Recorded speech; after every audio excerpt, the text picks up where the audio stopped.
Ngày nay xa kề anh tôi mà vui nung xế anh đi khá bài kề anh rồi tê mô nung xế wana kia nung phố ta tông đi anh đi khá ô tông bài đi anh nung nô rồi tôi ra wano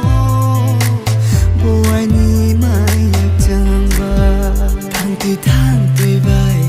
bắt thao ye nung nung nay hơi yo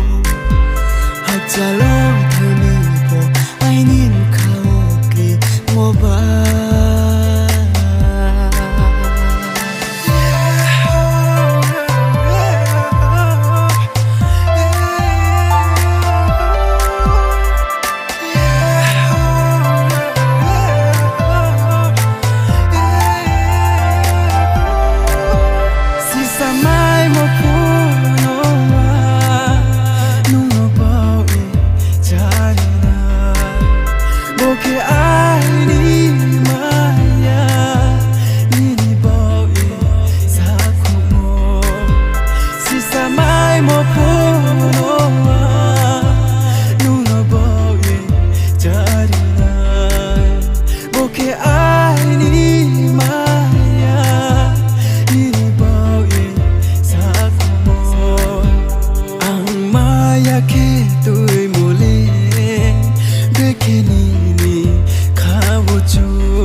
Ai ni câu nói sai